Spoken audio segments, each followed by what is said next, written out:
Trisha from Tribe to Village. This is our tribe, our village, our family. Thank you for joining me. And today we're joined by Dr. Leann Smith. Dr. Leann Smith, hi. She Hello, is everyone. she is a licensed psychologist, a professor, and owner of the Mending Place. So this is a real treat. And Dr. Leann is here to help us navigate the world of social media and mental health. Thank you. Yes, no problem. It's a lot going on in both mental health and social media, so there's a lot to talk about. Yes, and now we're in a space where social media is a part of our life. Like it's so ingrained that it's like as common as the air we breathe. Yes. So given that it's so common and it's such a part of our lives today, is it something that we really need to be concerned about, or is it just another thing? I think we should absolutely be concerned about it. I think we should always be thoughtful and intentional with everything that we engage in. And to me, social media has done like the slow creep is what I'm going to describe it. I remember growing up, I'm in that the bridge generation that they talk about. So the generation that grew up with, without internet, without social media. But now my life revolves around really technology, social media, internet, all of that stuff. What we are seeing, like from a psychological standpoint, is that since the internet and social media became a mainstay for us, we've seen higher levels of narcissism, lower levels of empathy.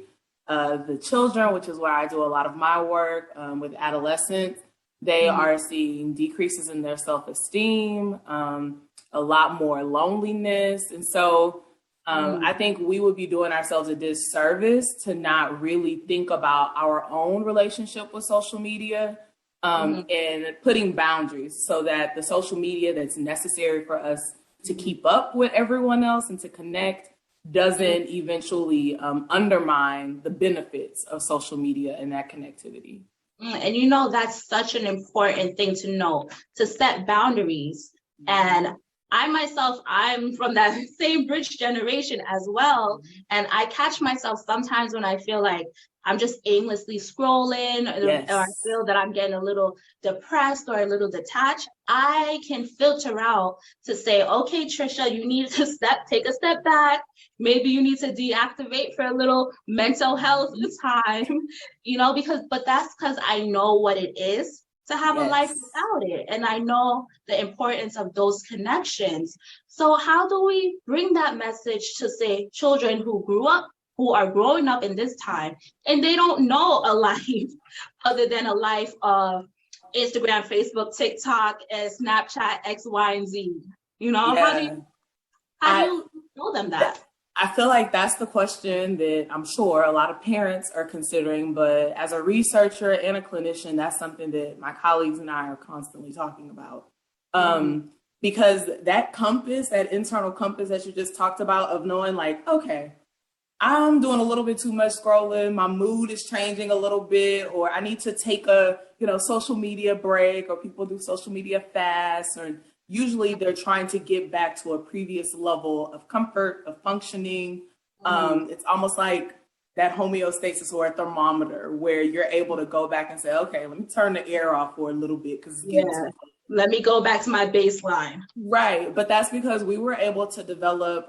So I'm going to take a couple of steps back. One of the primary tasks of the adolescents and youth in general, but when you hit that 11-year-old phase all the way up to about 25, 27, 28-ish, you are supposed to be focusing on identity development.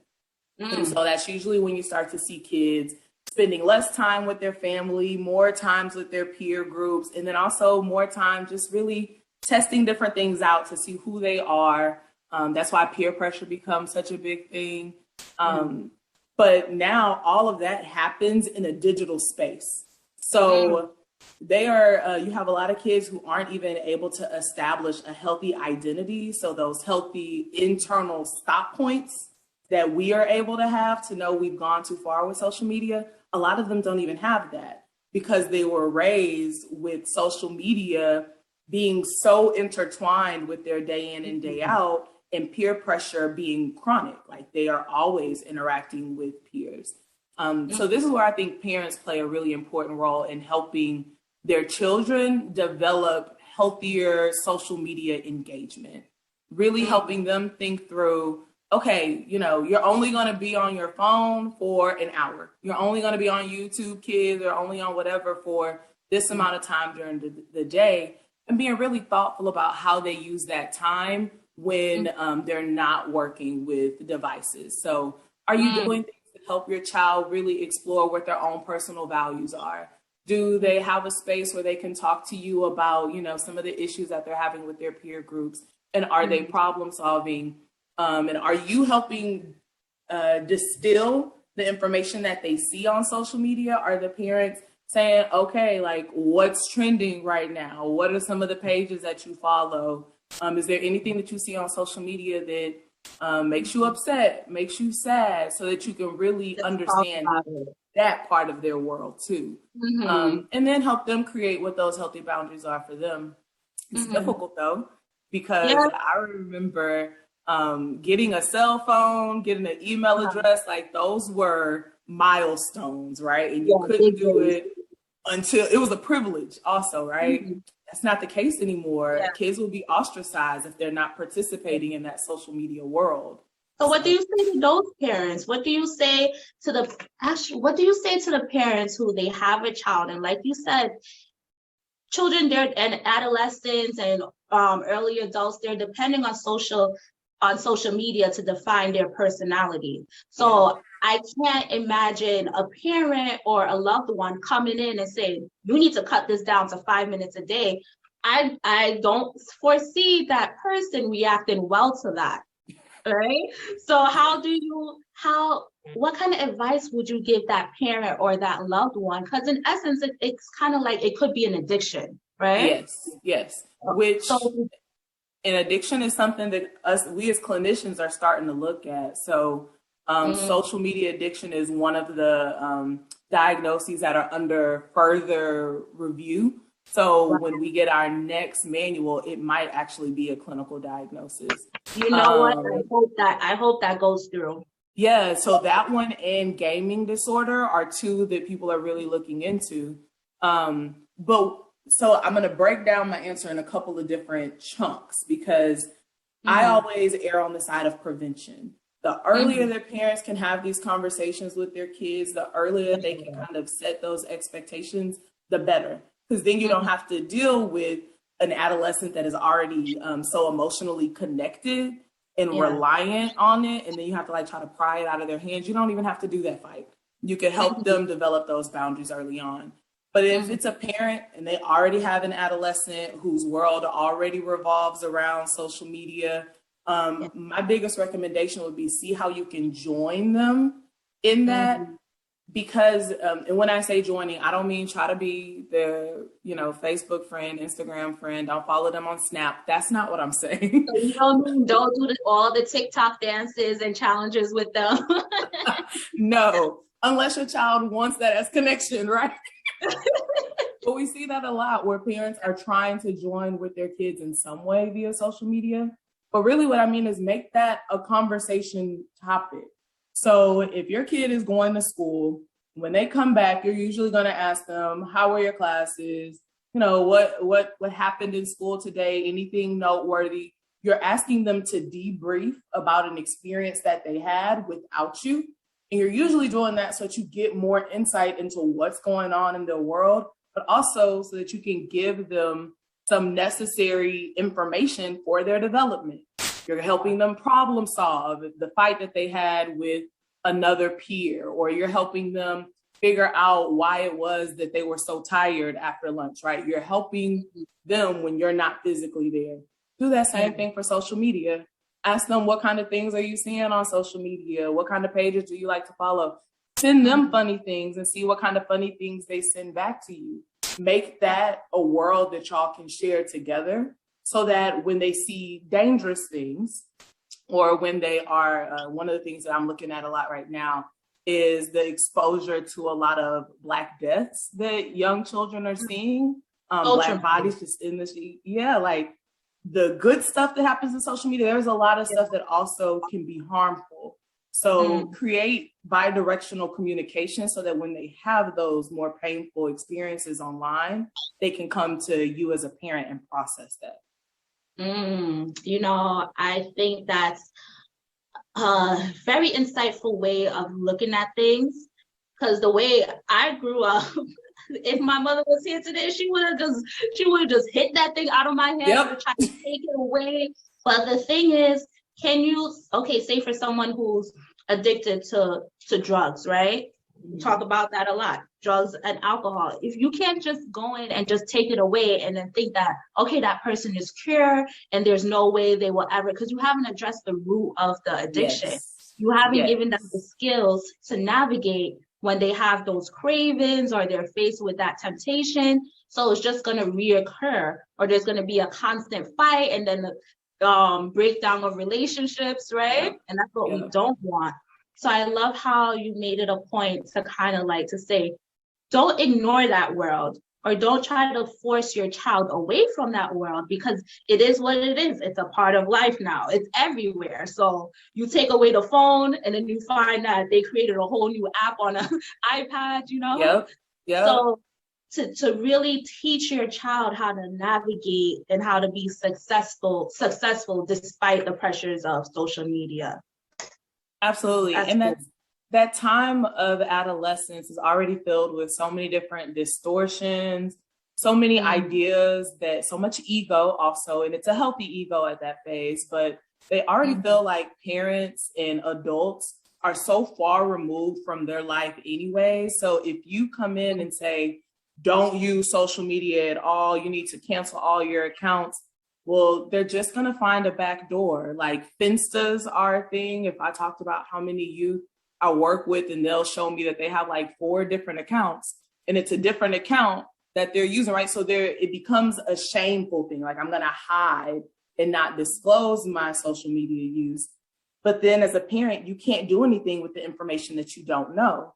So instead, welcome them to share some of that information, and then just set clear boundaries and help them develop what their own boundaries need to be around it.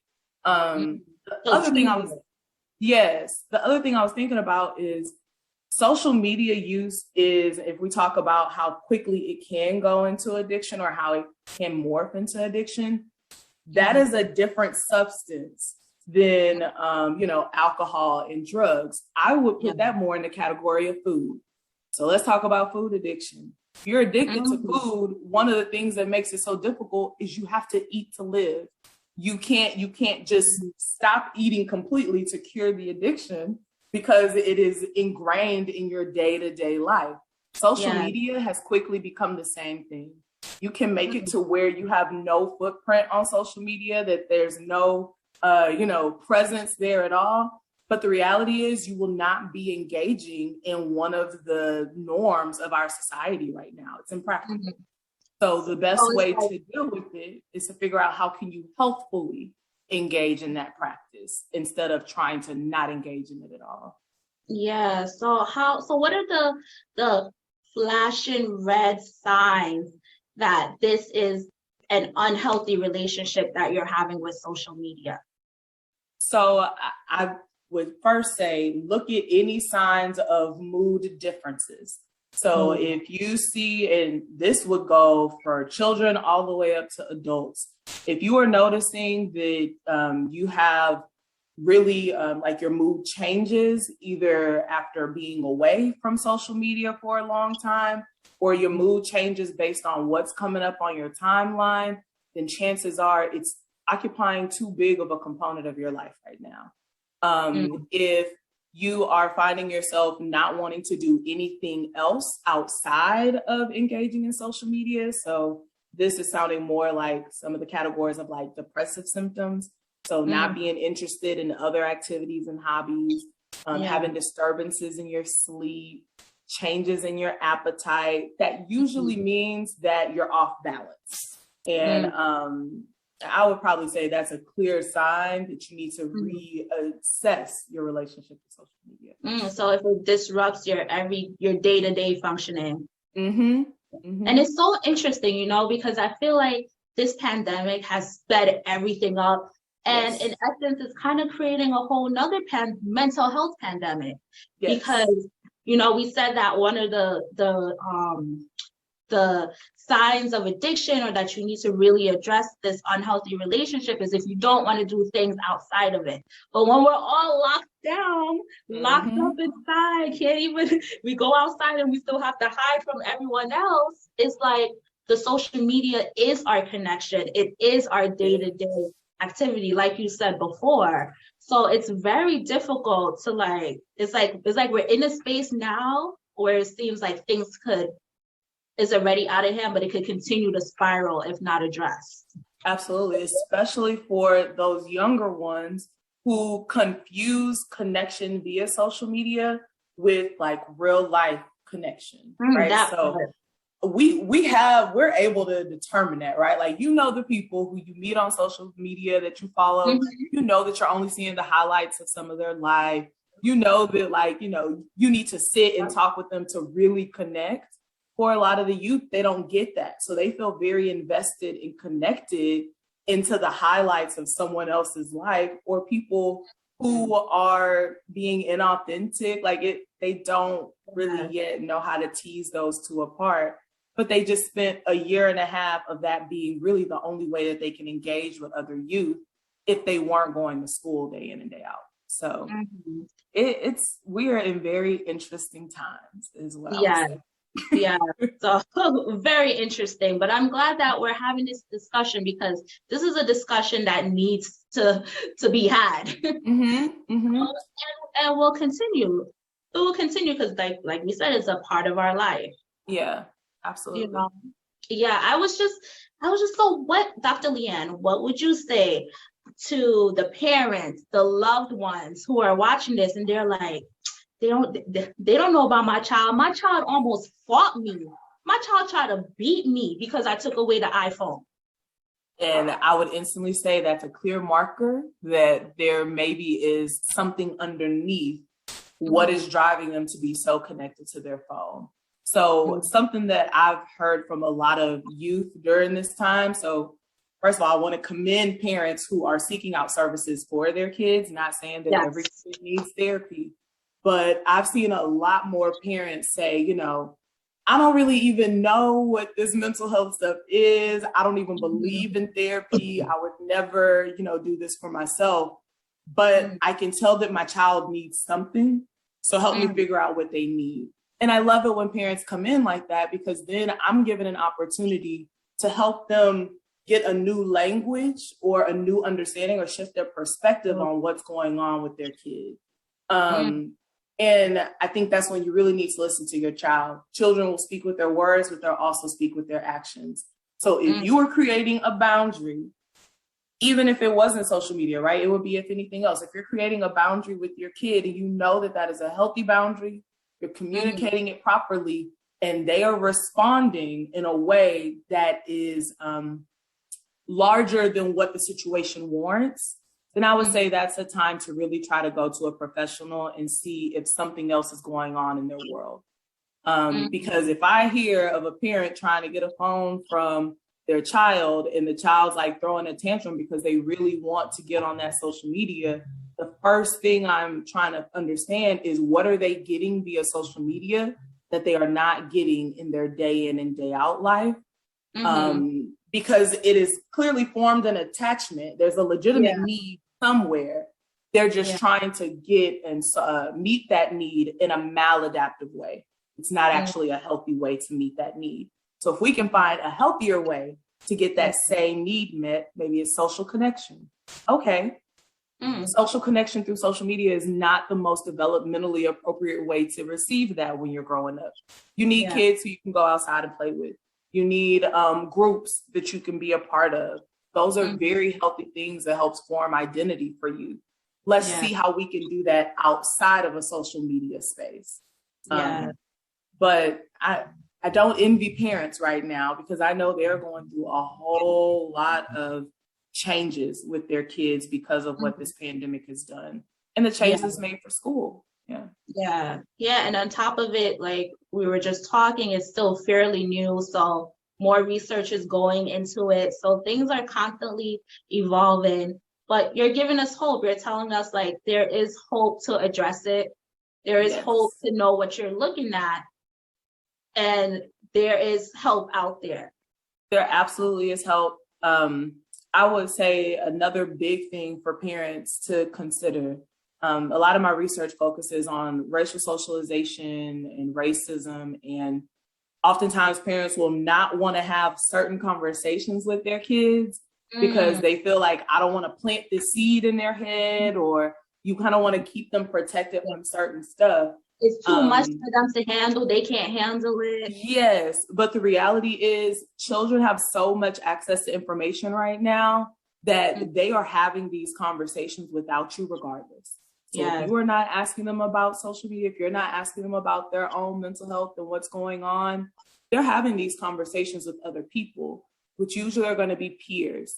You don't want them to have these conversations with their peers because they are not mature enough to actually give them positive feedback and help them cope with whatever they're going through from a mental health space, or engage more helpfully in social media. So have the conversation is the big takeaway. And if you can't have it alone with your kid, try to find a professional who would be willing to mediate that conversation for you. Yes. Like you could go to letsmend.org, right? That is always an option. That is always an option. Dr. Leann, thank you so much for your insight and your words of wisdom. It's truly appreciated. Always. This was fun. I hope we could talk again. Yes, and please don't forget to like, comment, share, subscribe, and hit that notification button if you haven't already, so you do not miss another video from Tribe to Village. And let's continue to elevate and grow together. Until next